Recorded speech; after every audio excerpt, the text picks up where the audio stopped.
Seigneur, notre Dieu, notre Père, nous sommes toujours heureux d'être en ta présence.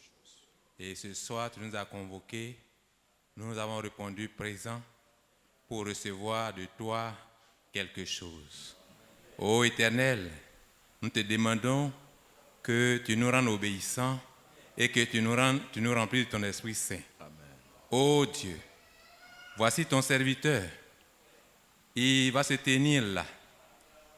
Deux hommes peuvent s'asseoir ensemble et un peut exprimer une pensée et l'autre peut se réjouir en disant « Mais nous avons eu les mêmes pensées. » Seigneur éternel, voici ton serviteur Isaïe.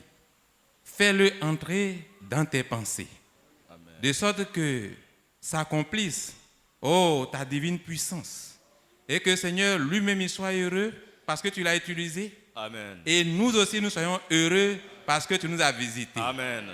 Seigneur, voici. C'est pour ça, dispose nos cœurs. Oh Dieu, utilise ton serviteur, conduis-le dans tes voies, de sorte que nous aussi, nous soyons éclairés. Amen. Par ta divine puissance, par ta parole. Oins-le, oins ton assemblée. Alléluia. Et donne que Seigneur, ce soir, nous soyons visités. Père Céleste, les grands de ce monde, quand ils se rassemblent, on dit sous le parrainage d'un tel.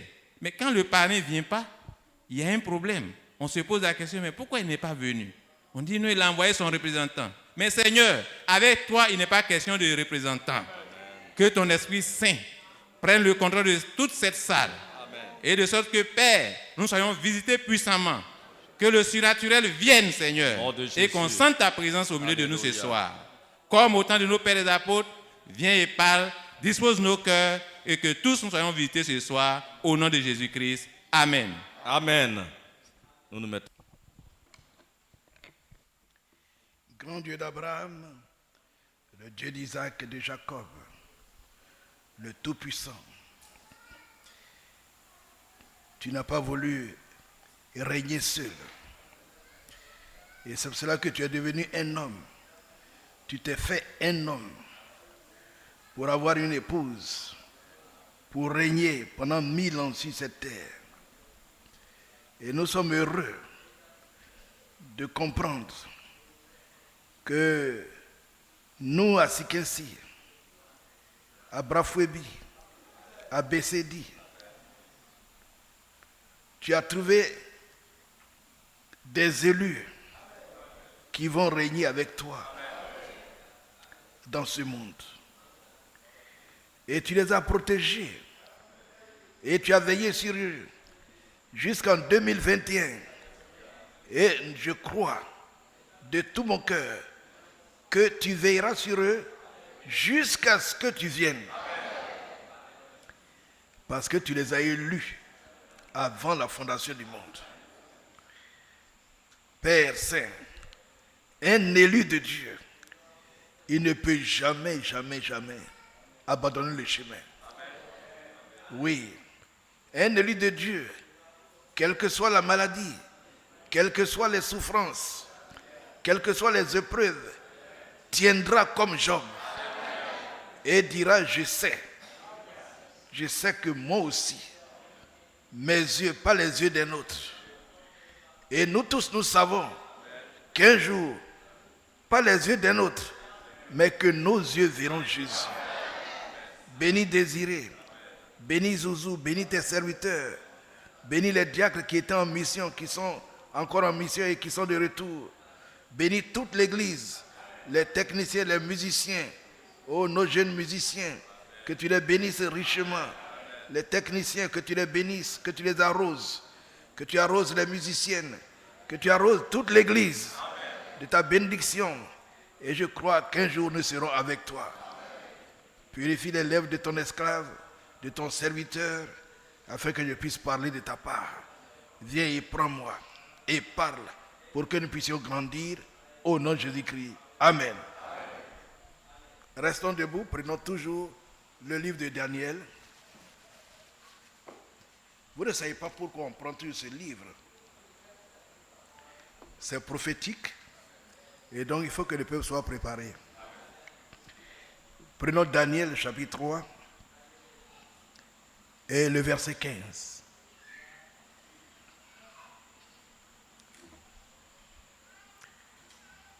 Maintenant, tenez-vous prêts. Et au moment où vous entendrez le son de la trompette, du chalumeau,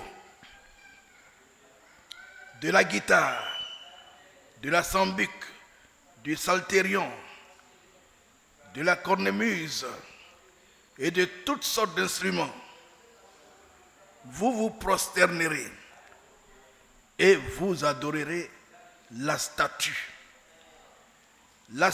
que j'ai faite. Si vous ne l'adorez pas, vous serez jetés à l'instant même au milieu d'une fournaise ardente.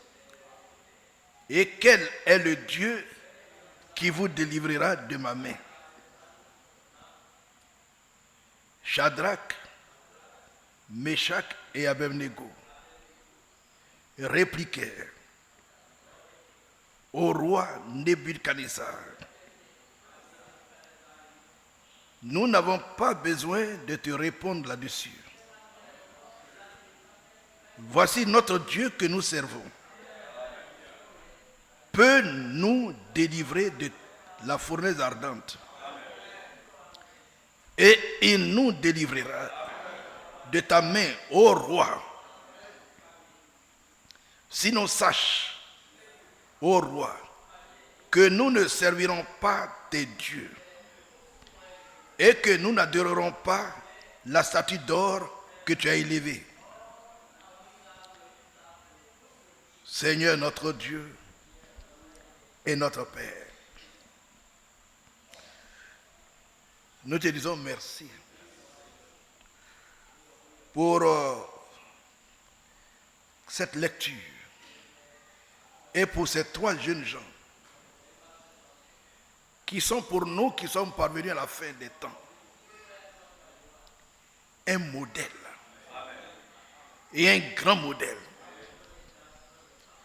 Et nous croyons que ce texte, je l'avais pris la dernière fois, le frère Bassi aussi est revenu là-dessus. Et je reviens encore là-dessus. Père, que le peuple sache que c'est un message prophétique et qu'il y a des choses qui nous attendent et il y a des choses qui arrivent. Il faut que ce peuple soit préparé. Quand ça va arriver, qu'il puisse aussi parler comme ces jeunes gens. La situation terrible, grave, va arriver dans ce monde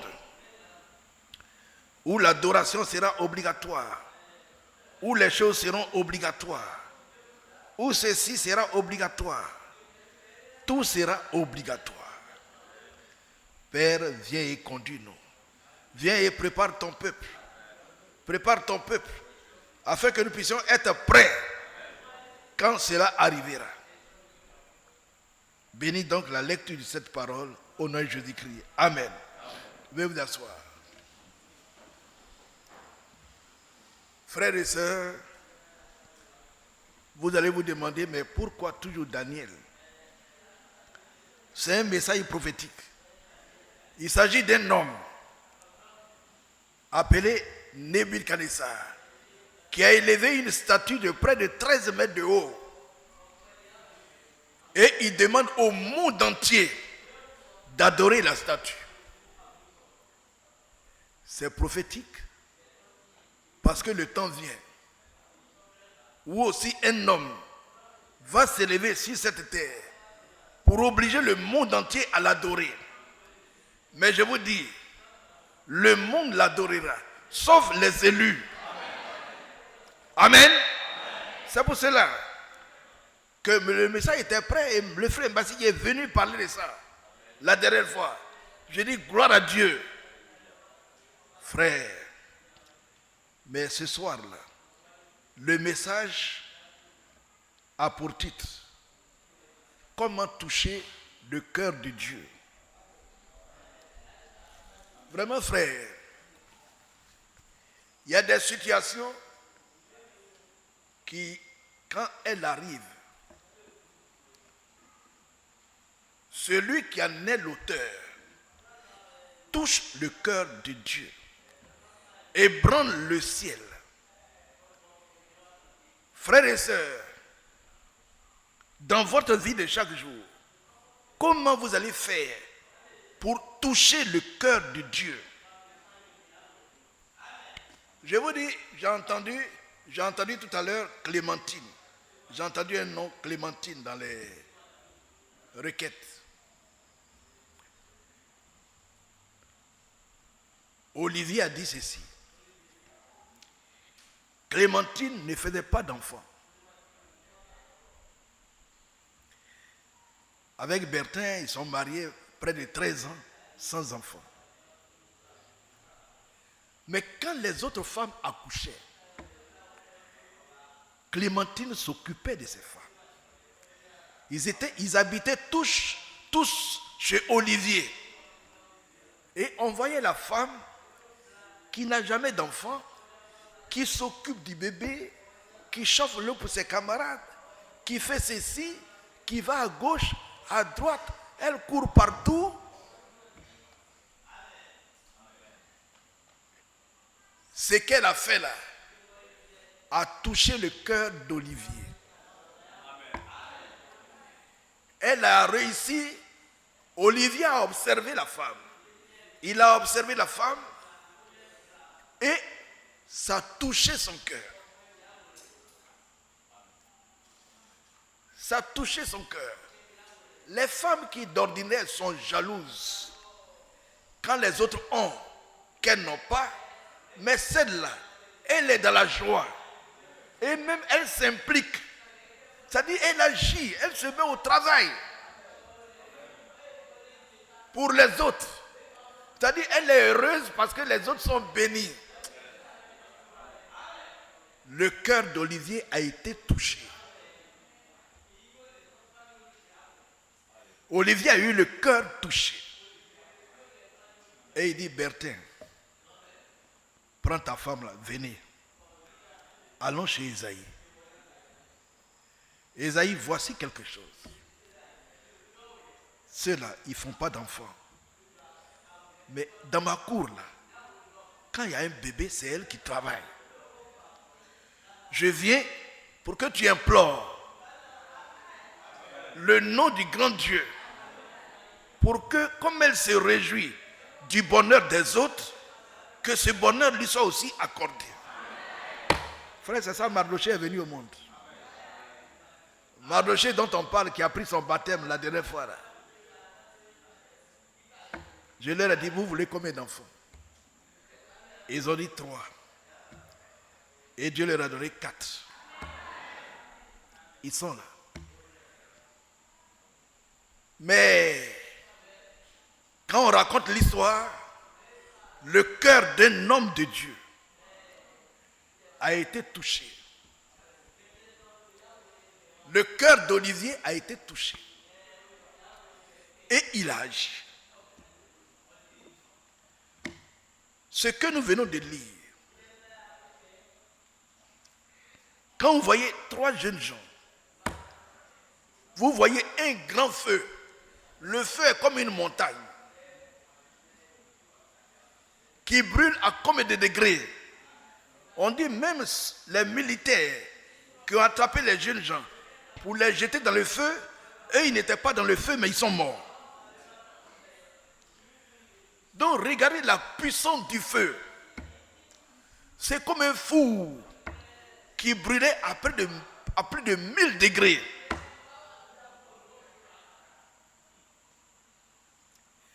Mais les jeunes gens n'ont pas eu peur. Par la foi en leur Dieu, ils n'ont pas eu peur. Ils ont parlé à Nebuchadnezzar. Frère, en ces temps-là, il y a des gens qu'on voit, on doit se mettre à genoux. C'est un qu'on appelle Nebuchadnezzar. Mais les jeunes gens, 20 ans, ils sont là, les jeunes là. Vous les jeunes là. Ils ont dit, regardez ce qu'ils ont dit au roi. Nous n'avons pas besoin de te répondre là-dessus. Il ne parlait pas au Premier ministre. Il ne parlait pas à l'intendant du roi.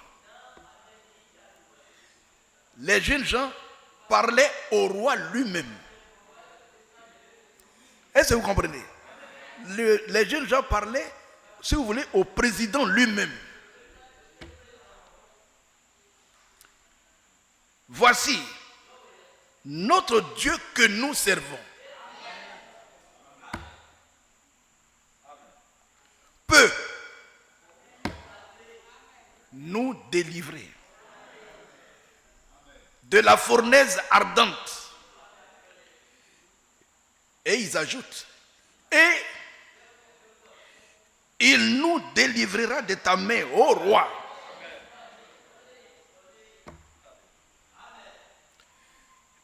Ils n'ont pas terminé. Ils savaient que on pouvait leur trancher la tête. Mais on ne va pas leur trancher la tête. Mais le feu les attendait. Et ils regardent à côté. Au moment où ils parlent, ils regardent, ils voient un grand feu. Frères, ce sont des hommes comme vous. Hein. Ce n'étaient pas des machines ni des robots. C'est des hommes comme vous. Nés d'un père et d'une mère. Le feu est là. La montagne de feu est là. Les militaires qui sont morts là, sont là, couchés. Leurs corps sont encore couchés. Les autres militaires attendent de les jeter. Mais regardez leur langage. Sinon, sache, ô roi, que nous ne servirons pas tes dieux et que nous n'adorerons pas la statue d'or que tu as élevée. Jamais on ne le fera pas.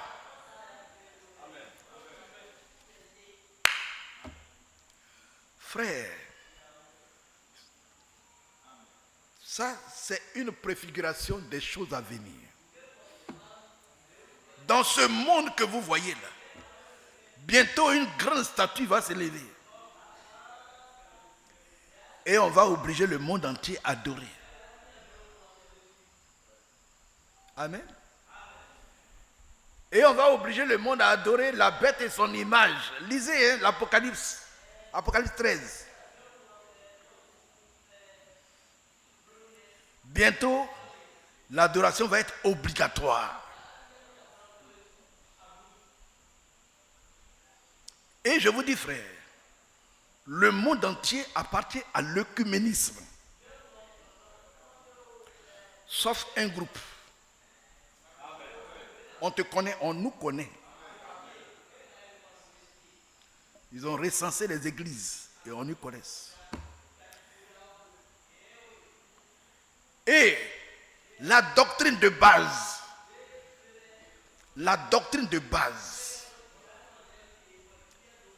de cette idole-là, de cette statue-là, vous savez où elle se trouve? Et donc, cette bête-là, vous savez où elle est? Leur doctrine de base, c'est la Trinité.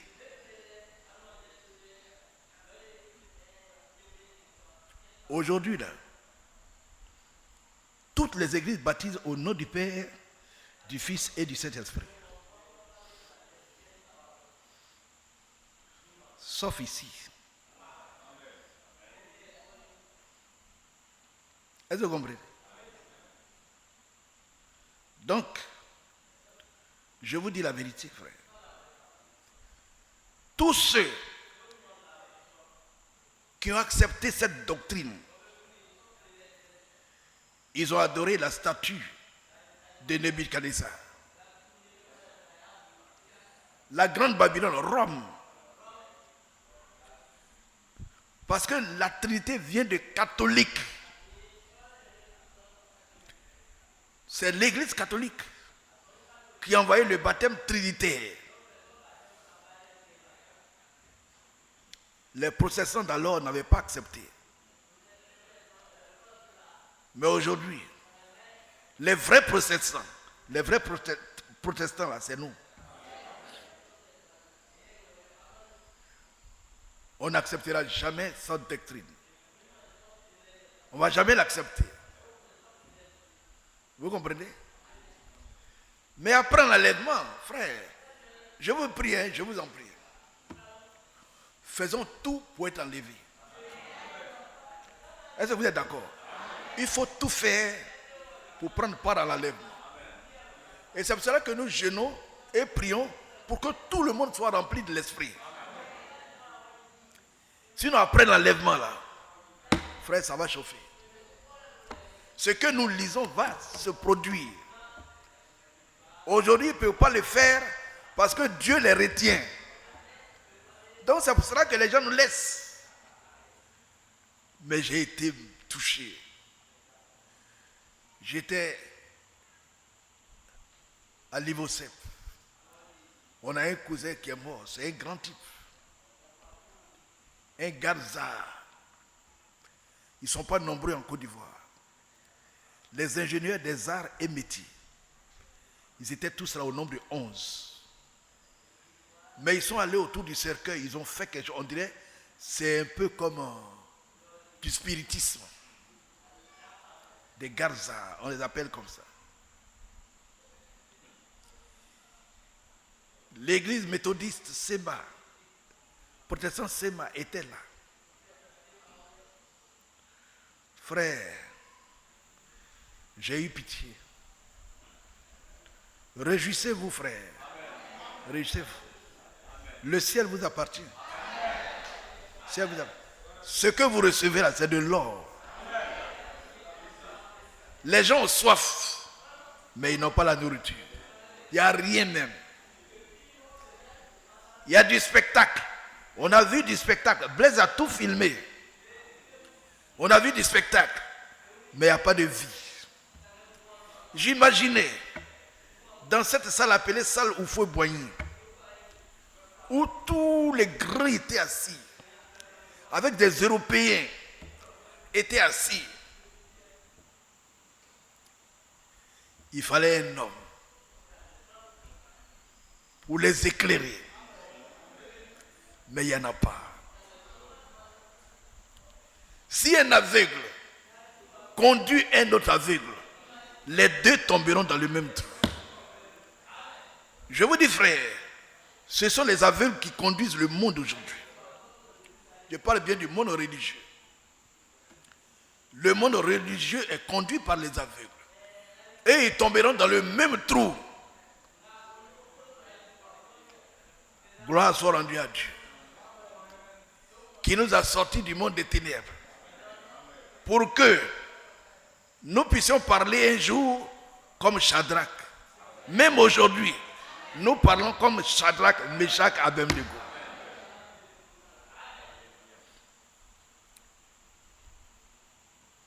Les gens veulent qu'on glisse vers ça, mais on ne le fera jamais. Donc, frère, nous on parle sans voir le feu. Amen. Nous on parle mais on ne voit pas le feu. Mais lorsque les militaires sont entrés ici dans ce temple, dans la vision d'une sœur ou d'un frère, où étiez-vous? Vous avez tous fui. C'est pour cela qu'on est en train de vous dire, on parle, frère, saisissez ça. Les frères ont fui quand ils ont vu les militaires. Mais Shadrach, Meshach, par la foi en leur Dieu, ils sont demeurés fermes. Et le cœur de Dieu a été touché. Et quand le cœur de Dieu est touché, il descend. Il descend. Il dit, nous savons que notre Dieu que nous servons nous délivrera de ta main. Le cœur de Dieu a été touché. Frère, comment toucher le cœur de Dieu? C'est par la foi, l'obéissance. On touche le cœur de Dieu. Même si tu es devant la mort, même si tu es devant les militaires qui veulent te couper la tête pour te demander de renier Jésus là. Frère, si tu as la foi et si tu obéis là, tu vas toucher le cœur de Dieu. De sorte qu'ils vont tirer sur toi. Regardez, Kwasi Jacques. Voici Kwasi Jacques, il est vivant. Pendant la guerre à Boaké, Kwasi Jacques, les militaires ont tiré sur lui à bout portant. Le fusil n'est pas rentré. Donc frère, quand vous avez la foi, et si vous obéissez, vous touchez le cœur de Dieu. Et Dieu réagit en votre faveur. Touchez le cœur de Dieu. Comment faire pour toucher le cœur de Dieu? Les jeunes gens là ont touché le cœur de Dieu. Ils ont ébranlé le ciel. De sorte que dans le feu, Dieu est obligé de descendre dans le feu. Dieu est obligé de descendre. Amen. Et Nebuchadnezzar, au verset 24 dit, le roi Nebuchadnezzar fut effrayé et se leva précipitamment. Il prit la parole et dit à ses conseillers, n'avons-nous pas jeté au milieu du feu 3 hommes liés? Il répondit au roi, certainement au roi. Il reprit et dit, mais eh bien, je vois 4 hommes sans lien qui marchent au milieu du feu. Voyez-vous? Et qui n'ont point de mal. Et la figure du 4e ressemble à celle d'un fils de Dieu. Pourquoi il est là? Son cœur a été touché par la foi et la persévérance. Voyez-vous? Des jeunes gens. Et là où ils sont descendus, Dieu est descendu là avec eux pour rendre impuissant la flamme, pour détruire la puissance du feu. Le feu qui pouvait les calciner en une fraction de seconde. Les jeunes gens se promenaient dans le feu. Pourquoi? Ils ont eu foi en Dieu. Ils ont cru en Dieu. C'est une expérience. C'est ce que nous devons faire, frère. Voyez-vous? Et Dieu est descendu dans le feu pour sauver les jeunes gens. Pour les sauver. Comment faire pour toucher le cœur de Dieu? Si vous êtes désobéissant, si vous n'avez pas la foi, ça ne marchera jamais. Je vous dis, il y a une sœur qui a touché le cœur de Dieu par la foi. J'ai prié pour cette sœur ici à Brafobi, à Sikesi. Elle dit à la sœur Thérèse Néhémie, je suis enceinte. Frère, c'est comme ça on touche. Quand tu as la foi, on dit la foi c'est quoi? C'est une ferme assurance des choses qu'on ne voit pas. Tu ne vois pas, mais tu crois que ça y est là. Tu ne vois pas, mais tu as la foi que ça y est là. C'est ça la foi. Elle dit, on a prié, on a prononcé le nom de Jésus. Je suis enceinte. La sœur dit, comment ça? Elle dit, je te dis que moi, Sophie, je suis enceinte. Elle est partie là. Ça n'a pas fait 2 mois. Par la foi, elle a touché le cœur de Dieu.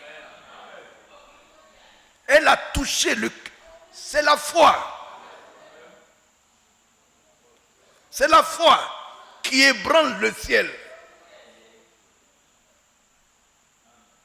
Voyez-vous? Quand vous avez la foi, vous ébranlez le ciel. Dieu a dit non, non, non. Celle-là, je ne peux pas la laisser. Je ne peux pas la laisser. Mettez un enfant dans son ventre. Elle dit, je ne t'ai pas dit. Thérèse, je ne t'ai pas dit. Regarde. Il faut regarder. Il ne t'a pas dit que c'est enceinte. Voilà ça. Tu as vu? Voici ça. Je t'ai dit que je suis enceinte. Voici le ventre qui sort. Frère, si vous n'avez pas la foi dans votre vie chrétienne, vous ne toucherez jamais le cœur de Dieu. Vous n'allez jamais ébranler Dieu. Si vous n'avez pas la foi, vous ne pouvez pas toucher le cœur de Dieu dans votre vie. C'est notre foi. C'est la foi des jeunes gens. La foi ferme en leur Dieu qui a éteint le feu. Les gens voyaient le feu, mais eux, ils se promenaient dans le feu.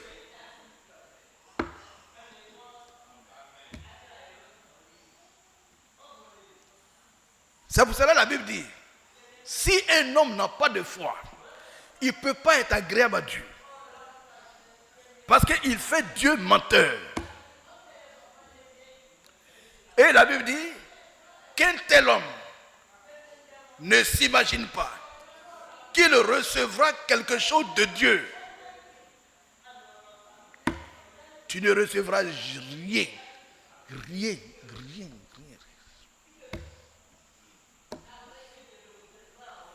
Et tu finiras un jour par dire, Dieu n'est pas bon. C'est toi qui n'es pas bon.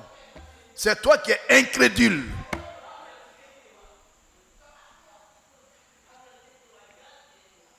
Et c'est pour cela que quand vous prenez Hébreux 11, le livre d'Hébreux 11 a magnifié tous les hommes de foi. Parce que leur foi a ébranlé l'humanité. Leur foi a secoué toute la terre. C'est écrit. Amen. Prenons Nombre 25. Et n'oubliez pas ça. N'oubliez pas ce message. Quand ces choses vont arriver, quand dans votre vie, il se présente quelque chose, où quelqu'un veut incliner votre cœur vers l'adoration des idoles, parlez comme Shadrach, Meshach et Abednego. Ne tournez pas le dos au Dieu unique pour adorer des idoles.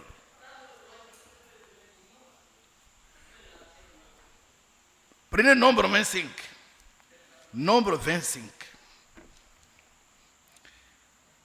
Israël demeurait à Sittim. Et le peuple commença à se livrer à la débauche avec les filles de Moab. Dieu n'aime pas que les enfants de Dieu aillent vers les filles du monde. Donc on dit à Sittim, le peuple commença à se livrer à la débauche. Avec qui? Avec les filles de Moab. Elles invitèrent le peuple au sacrifice de leur Dieu. L'amour de Salomon l'a conduit là. L'amour. Si tu aimes une femme, tu es obligé de faire ce qu'elle dit. Si tu n'es pas croyant. Les jours, on va au village, mes parents ont une rivière là, ils demandent un mouton. Toi, tu n'as pas dit que tu m'aimes. Non, je suis un chrétien, mais un mouton, c'est rien. C'est 80 000. Tu donnes le mouton. On n'a pas dit que toi-même, tu vas aller adorer. Mais on dit de donner. Ah, ma chérie, ce n'est pas un problème. L'amour des Moabites va encore entraîner les enfants d'Israël vers la mort. N'oubliez pas ça, mes frères. Elles invitèrent le peuple, voyez-vous, au sacrifice de leur Dieu. Et le peuple mangea et se prosterna devant leur Dieu, Israël. Oh. Israël s'attacha à Baal-Péor. Et la colère de l'Éternel s'enflamma contre Israël. L'Éternel dit à Moïse, assemble tous les chefs du peuple et fais pendre les coupables. Vous savez ce que ça veut dire pendre? Pendre. Il faut les pendre.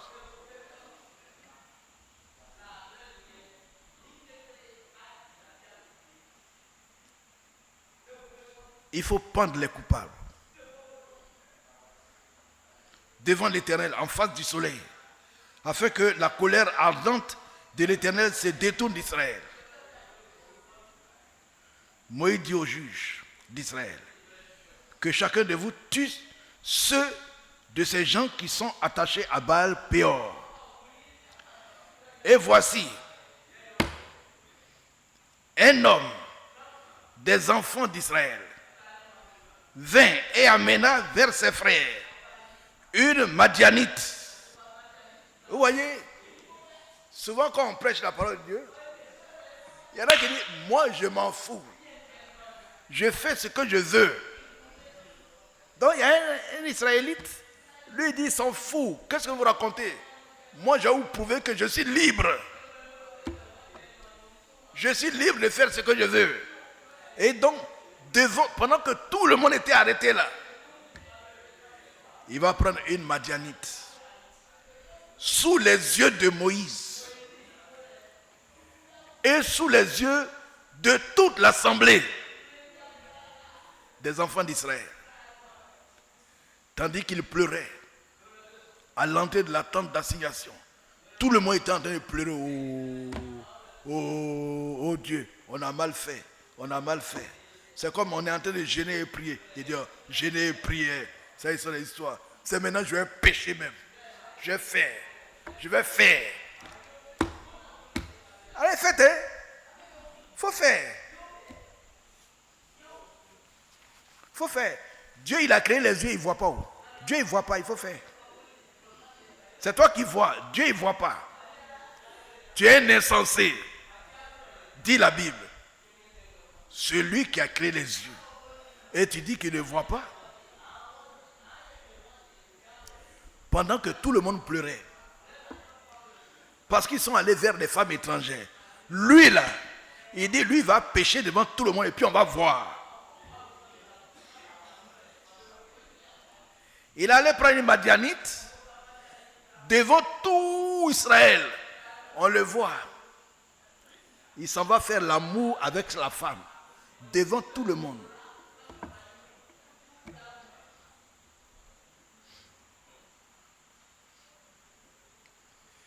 Il prend la Madianite sous les yeux de Moïse, sous les yeux de toute l'assemblée. Tandis qu'il pleurait à l'entrée de la tente d'assignation, tout le monde était en train de jeûner, prier. Oh Dieu, on a mal fait. Pardonne-nous, pardonne-nous. Il dit, lui, il va agir. À cette vue, Phiné, il y a un homme. Il s'appelle Phiné, fils d'Éléazar, fils du sacrificateur Aaron. Il se leva du milieu de l'assemblée et prit une lance. Il prit une lance dans sa main. Il suivit l'homme d'Israël dans sa tente. Il allait faire l'amour devant tout le monde.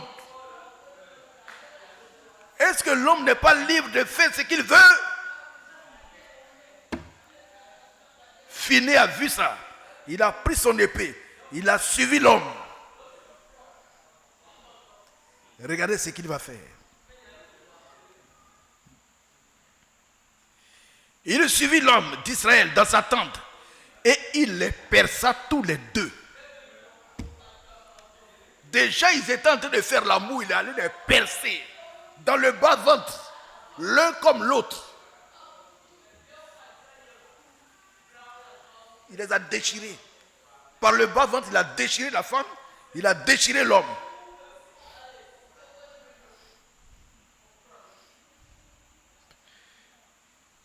Il a touché le cœur de Dieu.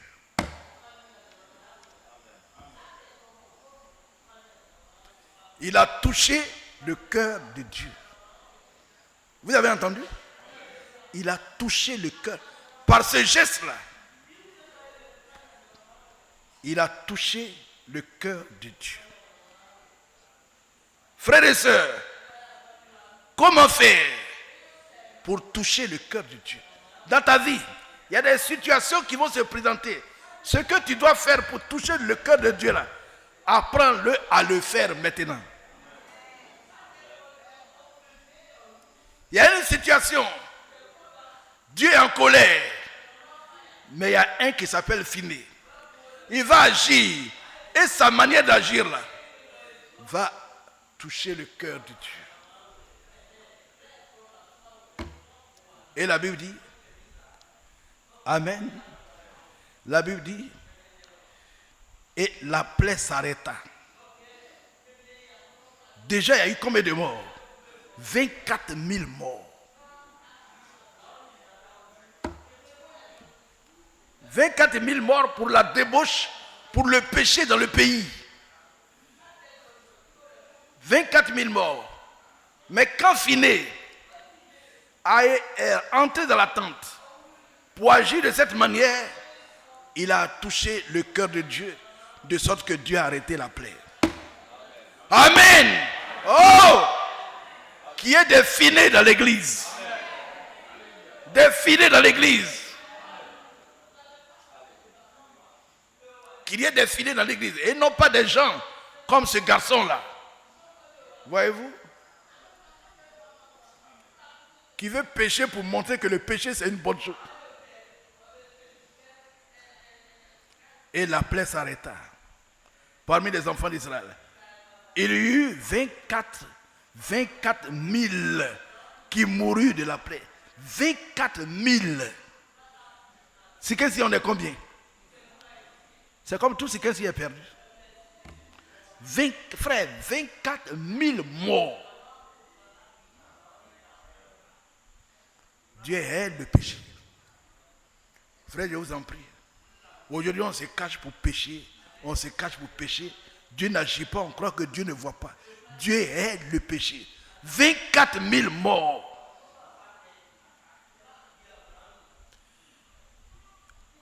Je dirais peut-être tous les habillés. Les habillés sont au nombre de combien?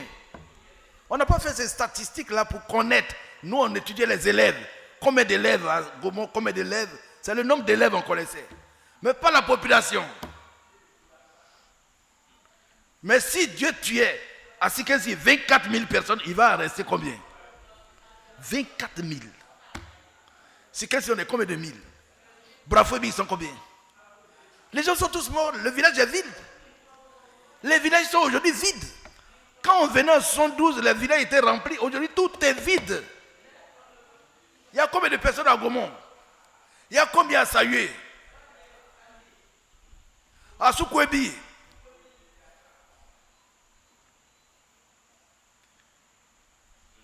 À cause du péché. 24 000. Mais qui a arrêté la plaie?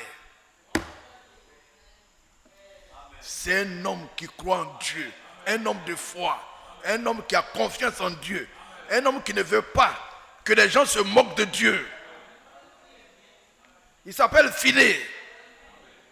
Le fils d'Éléazar. Éléazar même c'est le fils d'Aaron. Oh, quelle beauté. Quel beau Finé. Ses parents sont des sacrificateurs. Ses parents sont des hommes de Dieu. Et regarde comment il agit. C'est tellement beau de voir les enfants des sacrificateurs, les enfants des diacres, les enfants agir de cette manière. On dit la plaie s'arrêta. Et on dit,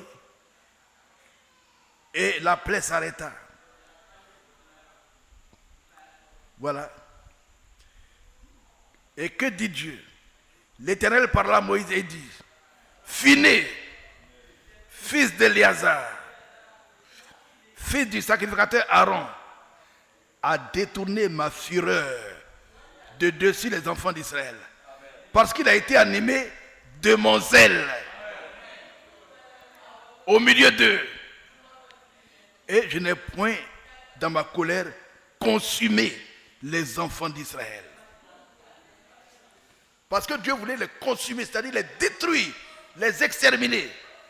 Mais à cause du zèle de Phiné, oh là là, à cause du zèle de Phiné, le cœur de Dieu a été touché. Le cœur de Dieu a été touché. Il dit non, voici un homme selon mon cœur. Un homme qui agit selon mon cœur, selon mon zèle. Un homme qui a été animé de mon zèle. J'arrête ma colère. Je m'arrête à 24 000 là, c'est bon. 24 000, c'est déjà bon. Mais avant que Phiné n'arrive, déjà 24 000. Si ça tardait, c'est pourquoi tu diras que je traite avec lui une alliance de paix. Ce sera pour lui et pour sa postérité. Après lui, l'alliance d'un sacerdoce perpétuel. Parce qu'il a été zélé pour son Dieu. Amen. Soyons zélés pour notre Dieu. Donc frère, quand tu vois ton frère dans le péché, voyez-vous, quand tu vas vers lui là, tu as été animé du zèle, tu vas sauver ton frère. Si tu vois ton frère dans le bar, cours, prends sa chemise, tire-le dehors. Il ne faut pas le piquer, hein. Attrape-le. Sors d'ici. Tu fais quoi? Monsieur, c'est ton enfant? Oui, c'est mon frère. Sors. Tire-le dehors. Soyez animés du zèle de Dieu. Il ne faut pas le regarder et dire, frère, je l'ai vu, il est assis dans le bar là. Va le tirer. Va le tirer. La boisson qu'il a achetée là, tu prends ça. Puis tu sors. Tu dis, suis-moi. Il dit, à quoi? C'est toi qui as payé? Il dit, oui. Tu ne dois pas mourir ici. Suis-moi. Le démon va partir. Phiné a été animé de mon zèle. Et Dieu a arrêté la plaie.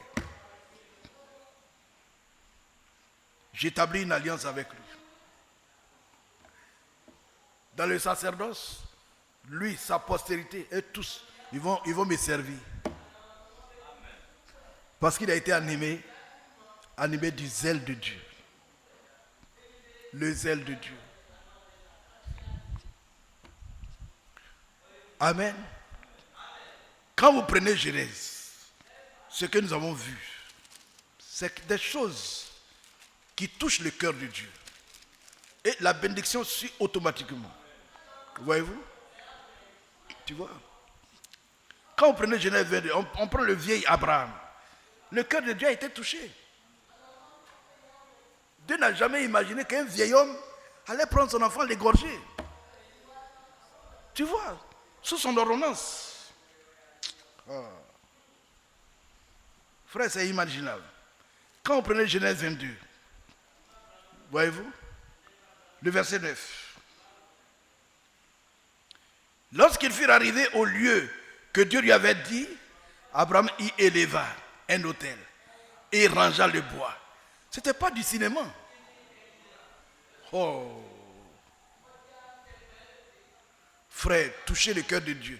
C'est une obéissance aveugle. C'est-à-dire, il ne faut pas raisonner, il faut agir seulement. Il faut obéir. Il lia son fils et le mit sur l'autel, par-dessus le bois.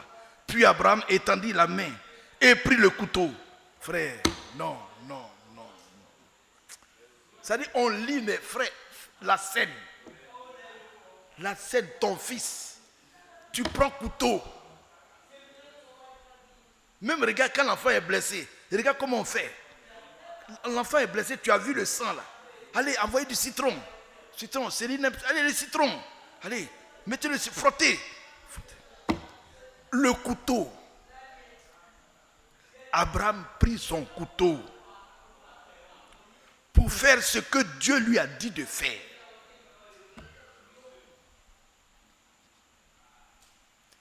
Sa foi là a touché le cœur de Dieu. Il a touché le cœur de Dieu. Ça a ébranlé le ciel. Tout le monde regardait, tout le monde, les anges. Oui, les anges, le ciel, tout le monde regardait la scène. Qu'est-ce qu'il va faire, ce vieil homme? De plus de 100 ans. Il a eu l'enfant à 100 ans. L'enfant avait peut-être combien? Il a plus de 100 ans.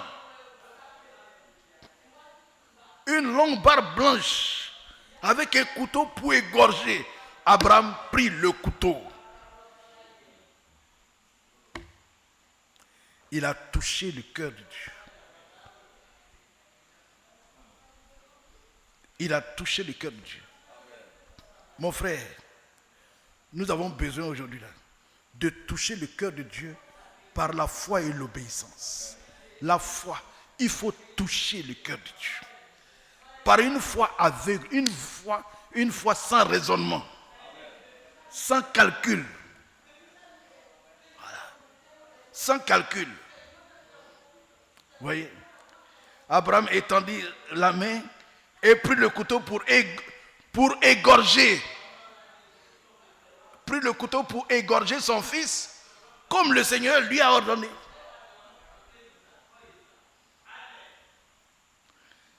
Alors, vous voyez, le cœur de Dieu a été touché. Mon frère Marcel, c'est tout. Quand tu as la foi et que tu obéis là, Dieu, le cœur de Dieu, il faut toucher le cœur. Ah oui. Oh. Alors l'ange de l'Éternel l'appela des cieux et dit, Abraham, Abraham, il répond, me voici. L'ange dit, n'avance pas ta main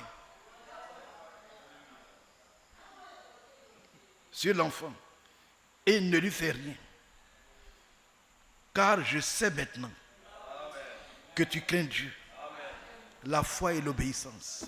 Il faut qu'on termine la course avec la foi et l'obéissance. C'est tellement important que ces deux piliers-là, c'est par la foi et l'obéissance qu'on rentre en possession des promesses. Il faut que tout le peuple arrive là. Sinon on va jeûner, prier, ça ne marchera pas. La foi et l'obéissance. Le cœur de Dieu est touché. Le cœur est touché. Prends ton enfant. On dit à Dieu, Dieu, prends ton enfant. Va l'égorger. Tu viens d'avoir un enfant. Miché. Tu as remercié Dieu. Tu as présenté Dieu. Tu as présenté l'enfant à Dieu. Et puis, la voix te dit, prends ton enfant. Va. Il faut le tuer. Ah, si ça tombait aujourd'hui, là, vraiment, on allait voir. Hein. Mais Abraham a fait ça. Je sais. Il a touché l'obéissance. Là. Ça touche Dieu. Quand tu obéis à Dieu, de manière aveugle, sans calcul, là, le cœur de Dieu est touché et il t'arrose. Et il dit à Abraham, je jure, regarde le ciel, regarde les étoiles. Ta postérité sera comme ça. Celui qui te maudit sera maudit. Celui qui te bénit sera... Amen. Il a arrosé Abraham, arrosé Abraham, arrosé Abraham. Et aujourd'hui, nous qui sommes croyants, postérité d'Abraham, nous avons la bénédiction d'Abraham. Par son obéissance. Ça rejaillit sur nous aujourd'hui. N'êtes-vous pas heureux? Prenons encore 1 Samuel. Regardez 1 Samuel. On passe ça comme ça et puis on va prier. Parce qu'on prépare l'autre samedi qui arrive. 1 Samuel 17.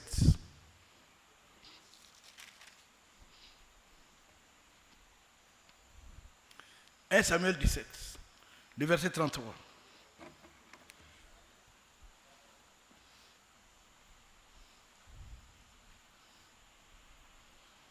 Saül dit à David,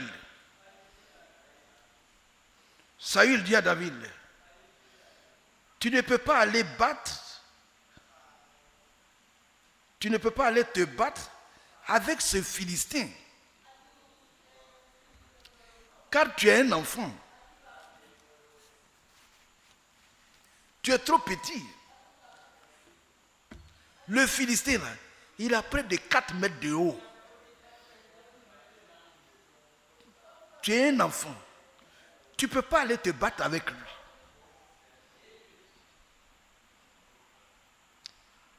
Et il est un homme de guerre dès sa jeunesse.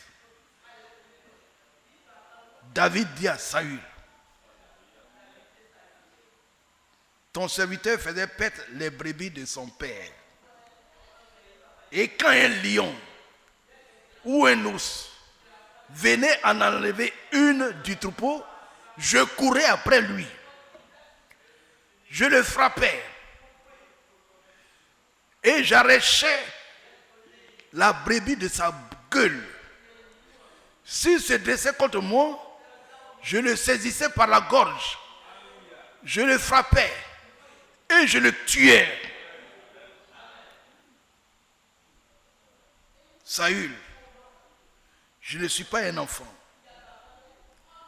Quand je paissais le troupeau de mon peuple, de mon père, et que le lion se hasardait à aller prendre une brebis là, moi je tuais le lion. Je tuais l'ours. Je ne suis pas un enfant. Et David a dit à Salomon, sois un homme. Frère, soyons des hommes. L'enfant veut dire qu'il n'est pas un enfant. De ne pas l'appeler enfant. Parce qu'un enfant n'a pas droit à l'héritage. Un enfant, il n'a pas droit à faire la guerre. Il dit, il ne faut pas me comparer à un enfant. Je ne suis pas un enfant. Est-ce que vous comprenez? C'est ainsi que ton serviteur a terrassé le lion et l'ours. Et il lancera de même, il lancera du Philistin. De cet incirconcis. Voyez-vous?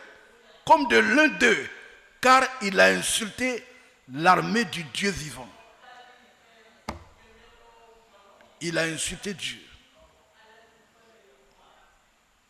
Moi, je vais le détruire, comme j'ai détruit les lions. David dit encore, l'Éternel qui m'a délivré, vous voyez, la foi. Oh. Frère, crions à Dieu pour recevoir la foi. Sinon, nos rassemblements, s'il n'y a pas la foi, il n'y a rien. Tu ne peux même pas recevoir quelque chose. Il y a des gens qui ne sont pas sages. Il y a des gens qui ne sont pas intelligents. Il y a des gens même qui ont colère. Il y a des gens qui ont beaucoup de choses, beaucoup de défauts, mais ils n'ont pas la foi. Ça y est là. Ils ne savent pas demander. Ils ne savent pas prier. Beaucoup de choses. Parce qu'on n'a pas la foi.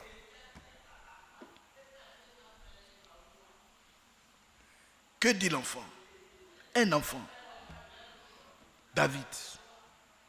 Premièrement, il dit, ne me considère pas comme un enfant. Il a dit à Saül, si tu veux parler à un bon, il ne faut pas me parler comme si je suis un enfant. Il dit, je ne suis pas un enfant. Un enfant de Dieu n'est pas un enfant. Il n'est pas petit. Quelle que soit sa taille. Ah oui, quand il est un enfant de Dieu, attention à lui. C'est une puissance. C'est la lumière. Voilà. Gloire à Dieu. Et il dit encore, l'Éternel qui m'a délivré de la griffe du lion et de la patte de l'ours me délivrera aussi de la main de ce Philistin. Et Saül dit à David, va et que l'Éternel soit avec toi. Il lui a montré qu'il n'est pas un enfant.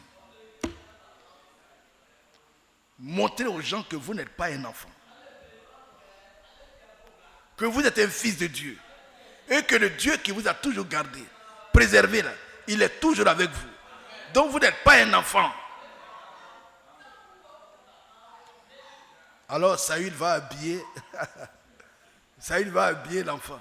Saül fit mettre ses vêtements à David et il plaça sur sa tête un casque d'airain et le revêtit d'une cuirasse.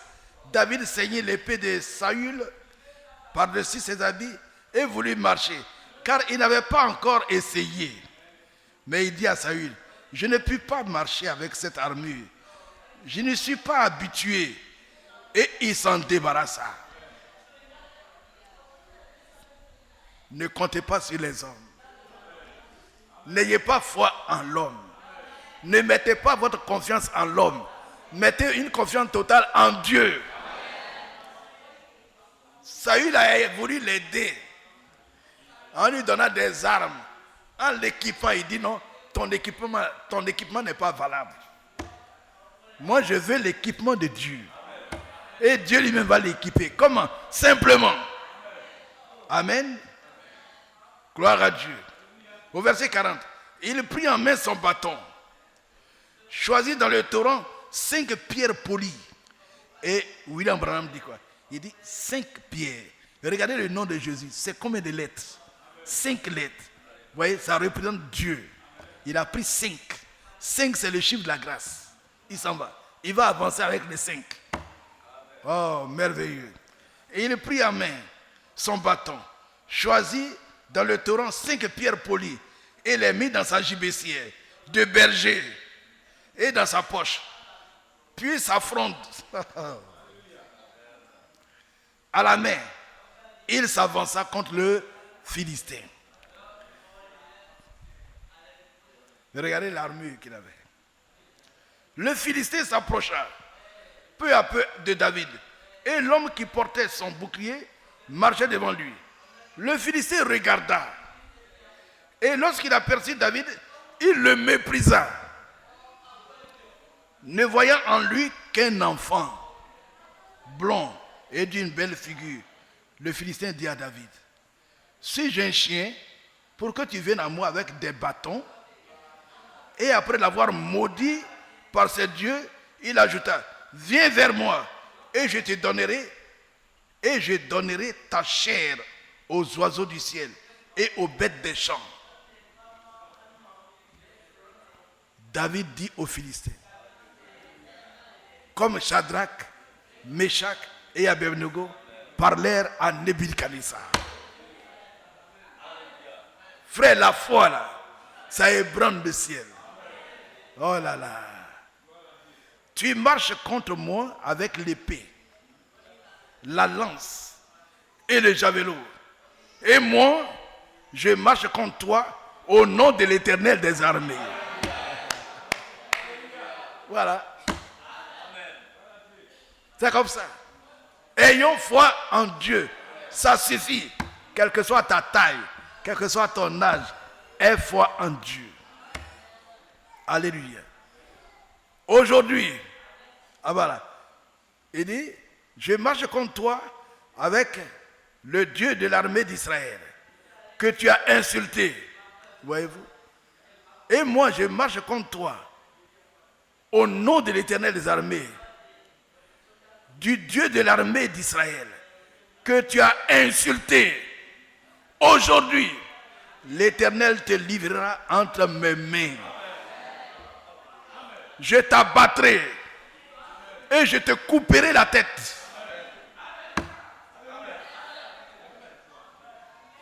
Qui parle? C'est David, tout petit, devant Goliath. Et ça fait le tour du monde. David et Goliath.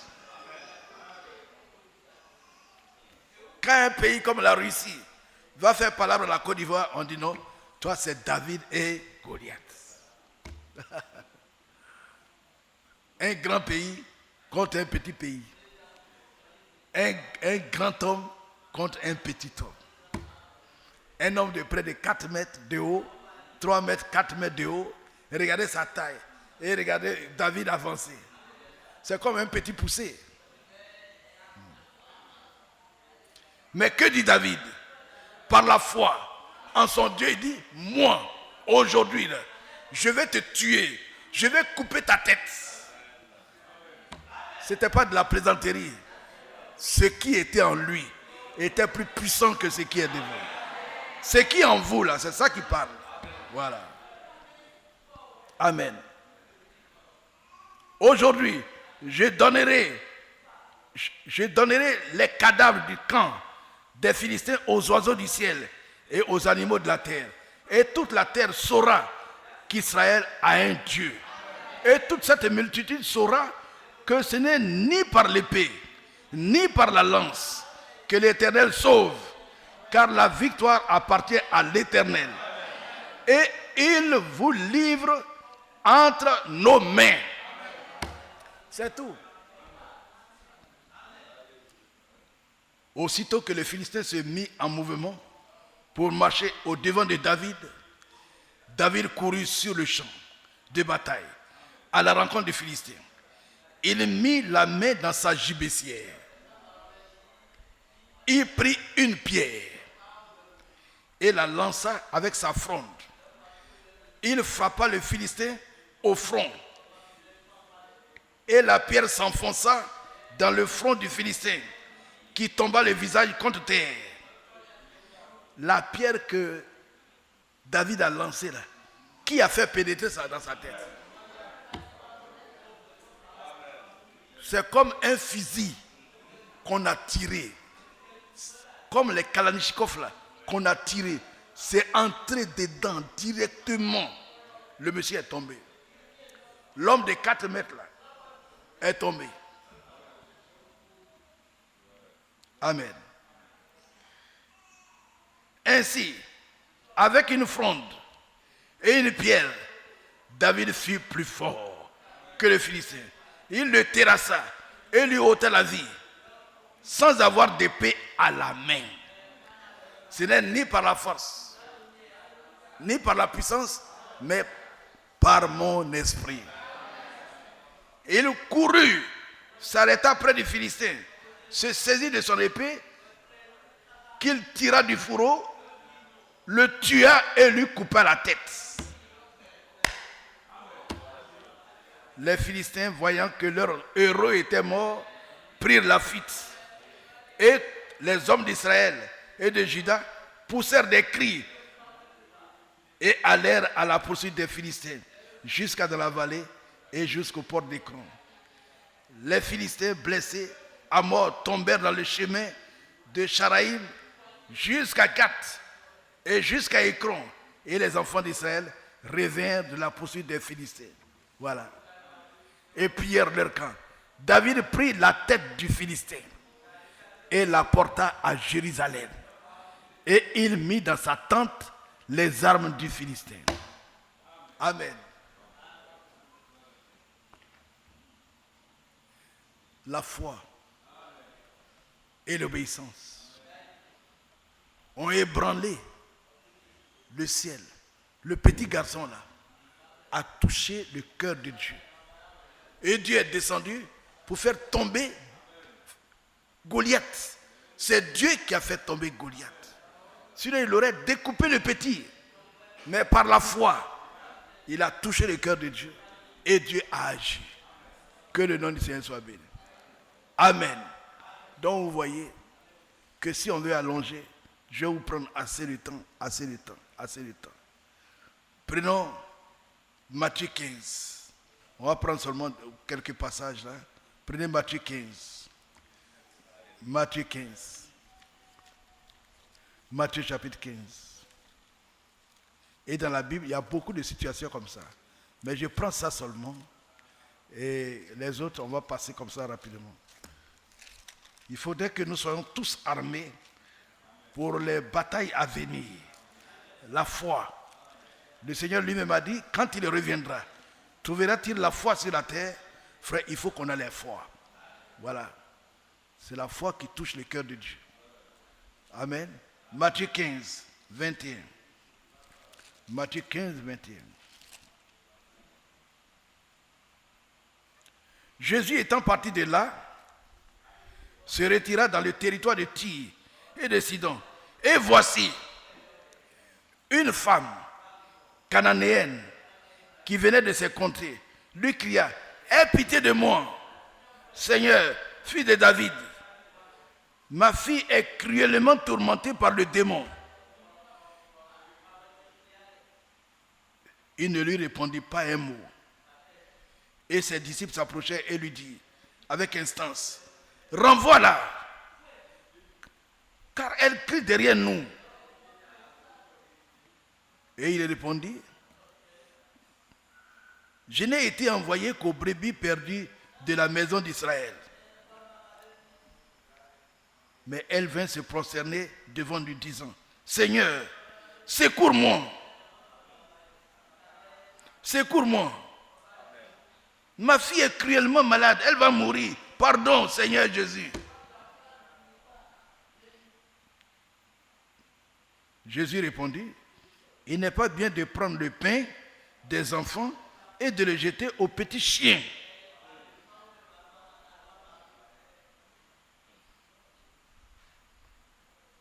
« Oui, Seigneur, dit-elle. Mais les petits chiens mangent les miettes qui tombent de la table de leur maître. Donc moi je suis un chien. Je suis en bas là. S'il y a un petit morceau qui tombe, je peux manger. »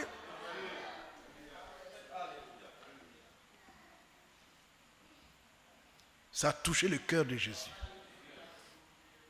Frère, je vous dis dans votre vie là, touchez le cœur de Jésus. Jésus a traité cette femme de chien. Si moi j'étais traité de chienne, tu vas dire, je ne viens plus à l'église. Esaïe m'a traité de chien, je ne viens plus. Voici Jésus a dit, toi tu es une chienne. Comment tu veux prendre la nourriture des enfants, je ne te donne pas. Parce que tu es une chienne. La femme dit, d'accord. Mais le chien là, quand il est en bas, et que les enfants mangent, ce qui tombe là, il peut manger. Ah! Elle a touché le cœur de... Frère, par la foi. C'est par la foi que vous pouvez toucher le cœur de Jésus et avoir la solution à votre problème. La foi. C'est tout. Sinon, vous allez rester longtemps avec votre problème. C'est par la foi. La fille dit, oui, je suis d'accord. Mais les chiens là, leur part, les miettes là, ils mangent. Alors Jésus dit, femme, ta foi est grande. Qu'il te soit fait comme tu veux. Et à l'heure même, sa fille fut guérie.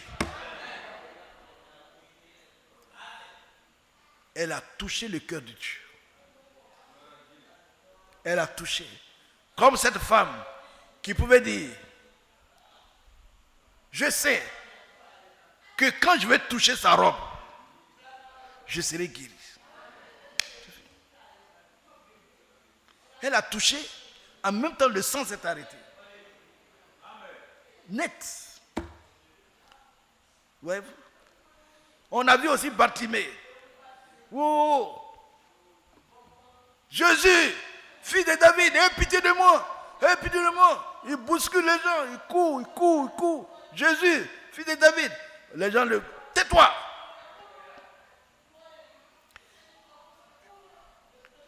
Le cri a touché le cœur de Jésus. Frère, ce soir, vraiment j'admire votre courage. Vous venez les mercredis, vous venez les samedis, vous jeûnez. Cherchons maintenant à toucher le cœur de Dieu. Ce soir, je suis venu, le Seigneur a mis ce message sur mon cœur. On doit toucher le cœur de Dieu. Par notre foi, inébranlable. Quel que soit ce qui est autour, on ne doit pas douter. Si Jésus te dit, marche sur la mer, il ne faut pas douter. Tu vas marcher sur la mer. Femme, ta foi est grande. On dit à l'instant même, son enfant fut guéri. Comme ce centenier. Regardez aussi un jour, Jésus voyait un homme riche, comme Zachée, monter, grimper une montagne. Rien que pour voir Jésus, il a touché le cœur de Jésus. Vous devez toucher le cœur de Jésus. Jésus est là. Il veut des gens qui agissent avec la foi. et la détermination pour chercher quelque chose. Et vous allez recevoir la chose. Et vous le recevrez. Vous voyez, Zachée, un homme riche. Vous voyez les riches? Non. Les riches. Les riches. Quand vous les voyez, leur manière de faire. Mais un riche, Zachée, il va grimper sur une montagne. Aujourd'hui, vous allez voir. Parce qu'on était là-bas, on voyait les riches de ce monde, les présidents, les ministres, on les voyait là-bas, où on était partis. Regardez, frères et sœurs, regardez. Lui, le riche, il est monté sur un arbre. Crou, crou, crou, crou, crou, crou, crou. Allez s'asseoir en haut là-bas. Il a touché le cœur de Jésus. Et vous verrez Zachée au paradis. On va aller là-bas, vous allez voir Zachée assis à la table d'Abraham. Il est aussi une semence d'Abraham. Voyez-vous? Que le nom du Seigneur soit béni. Voyez, Désiré et moi, on a écouté 2 témoignages. Ça qui m'a poussé à faire ce travail. 2 témoignages que j'ai notés ici. Voyez-vous? Il y a un frère. Il y a un frère qui était très malade au moment du jeûne et prière, la dernière fois. Il a rendu son témoignage. C'était trop fort. Et vous savez, les prédicateurs notent ces choses. Parce que ça nous a touchés. Vous voyez? Et c'est pour cela que quand l'évangile est apporté, Dieu cherche à toucher un cœur. Et en retour, votre foi là doit toucher le cœur de Dieu. C'est comme ça, aller-retour. Quand l'évangile t'a touché, tu dois agir de manière à ce que Dieu aussi soit touché. Parce que quand les gens disent, hommes frères, ils ont eu le cœur, ils disent, hommes frères, que ferons-nous? En même temps, le ciel a ébranlé. Voici le chemin. Pendant qu'on jeûnait, ce frère était très malade. Il ne peut pas marcher. Il marche, il dandine. Ses parents lui ont dit, il n'a pas dit à ses parents qu'il jeûnait. Ses parents lui ont dit, mais tu es très fatigué là. Il faut manger un peu pour avoir la force. Il dit, non, je n'ai pas faim. Je n'ai pas d'appétit.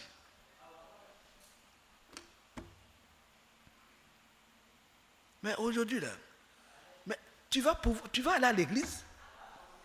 Mais tu es presque mort, tu vas aller à l'église?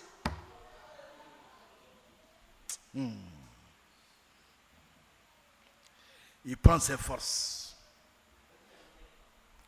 Et puis il vient à l'église.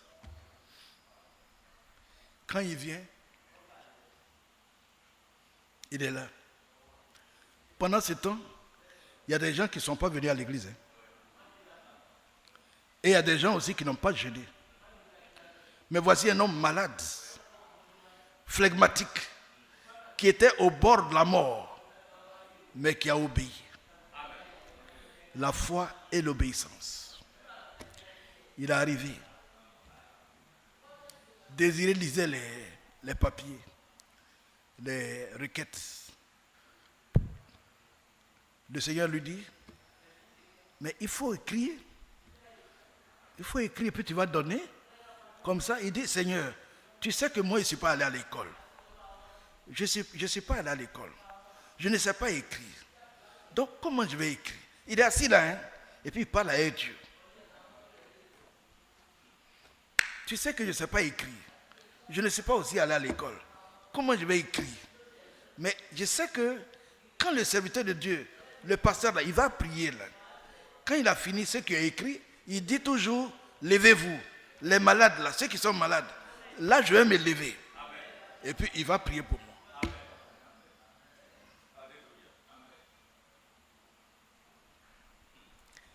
Donc quand on est à l'église, il y a des choses qui se passent. Mais vous n'êtes pas au courant. C'est comme la sœur. Elle voyait Jésus, mais tu n'es pas au courant. Pour toi, tu es là, tu dis tu es fatigué. Mais il y a une qui est en train de voir Jésus. Toi, tu dis tu es fatigué. Il y a un qui est là-bas en train de parler à Jésus. Et quand le prédicateur tarde, tu crois que, oh, il y a des gens qui sont en train de faire des expériences. Toi, tu es au dehors. Toi, tu as envie d'aller manger et ils sont en train de parler à Jésus.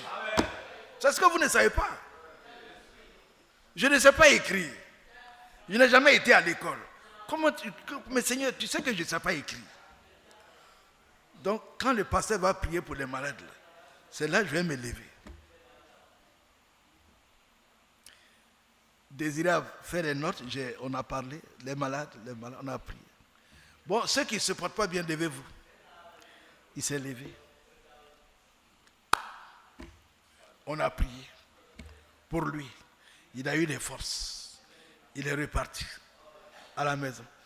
Directement, il est allé se coucher. Tout faible. Il dit à sa femme, je veux boire. Sa femme lui donne de l'eau.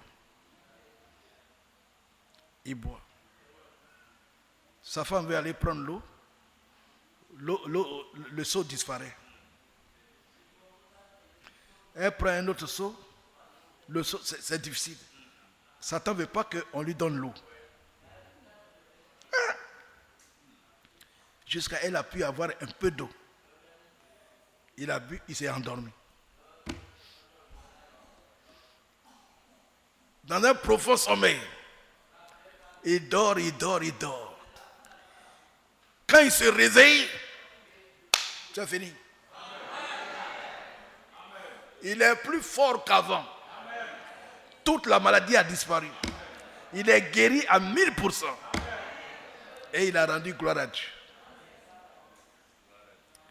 Sa foi et l'obéissance ont touché le cœur de Dieu. Frères et sœurs, je vous en prie, aujourd'hui, ce que Dieu veut voir là, c'est que tu touches son cœur. Voilà, c'est tout. Toucher le cœur de Dieu. Par la foi, touche son cœur. Il y a une autre sœur. Demain, on va présenter son bébé. Elle dit, mon mari, là, il a été baptisé, mais il ne vient plus à l'église. Mais comment je vais faire? Il dit, ma soeur, il faut venir. Dis-lui de venir. Il dit, il a honte. Il dit, il ne faut pas, il va avoir qu'il vienne. Mais s'il ne vient pas, on va prendre un diacre. Il va prendre ton bébé. Vous allez monter. On va présenter ton bébé. Elle dit, la soeur, sa grossesse a duré. Hein? L'enfant ne veut pas venir. Elle a fait 9 mois. 9 mois passés. 10 mois. 10 mois passés. On s'en va dans... Donc, l'enfant ne vient pas. Et à l'hôpital, on dit césarienne. Elle est venue, j'ai prié pour elle. Quand elle est partie, la sage-femme dit, hey, on dirait que toi, tu vas accoucher. Elle dit, ah bon? Et puis, elle a accouché. L'enfant est venu. Sans problème. Elle s'est réjouie. 3 jours après, l'enfant est tout jaune. Comme la tête du frère, la soeur, son foulard, tout jaune. L'enfant est tout jaune, les yeux jaunes, le corps tout jaune. Et puis, les gens ont couru, ils ont dit, oh, envoie l'enfant à l'hôpital. Envoie, oh, ça, envoie, il y a une vieille femme là. Elle dit, écoutez-moi, moi là, j'ai souffert jusqu'à 11 mois. On a dit que je n'avais pas accouché normalement, on va m'opérer. Dieu est descendu, mon enfant est sorti. Je vous dis, l'enfant que Dieu m'a donné, moi je l'ai vu. Il n'avait pas les yeux jaunes. Mon enfant n'avait pas la peau jaune. L'enfant que Dieu m'a donné, ce n'est pas ça. Dieu qui m'a donné l'enfant là, j'ai vu l'enfant. Il n'a qu'à mettre mon enfant à sa place. Il n'a qu'à mettre mon enfant à sa place. Parce qu'il y a 3 jours, le démon veut fatiguer. Je ne suis pas dedans, je ne vais nulle part. Dieu, il m'a donné mon enfant là. L'enfant n'avait pas les yeux jaunes. Il n'avait pas la bouche jaune. Il n'avait pas le corps jaune. Tout était normal. Dieu, mon enfant là, il est dans tes bras. Le lendemain matin, l'enfant est guéri. Elle a touché le cœur de Dieu. Vous devez toucher le cœur de Dieu. Par la foi et l'obéissance, touchez le cœur de Dieu. Alléluia. Levons-nous ensemble. gloire et gloire. Alléluia. Oh, gloire et gloire. Alléluia. Amen. Gloire et gloire. Alléluia. Que tout soit Alléluia. Oh, gloire, gloire. Alléluia. Mais gloire, gloire. Alléluia. Amen. Gloire, gloire. Alléluia. Que tout soit pour Jésus. Seigneur notre Dieu, comment toucher le cœur de Dieu? C'est ce que tu nous as donné ce soir. Donne que individuellement, désormais, chacun de nous aille toucher ton cœur. Pour que ce qu'il demande, pour que sa situation soit régularisée immédiatement.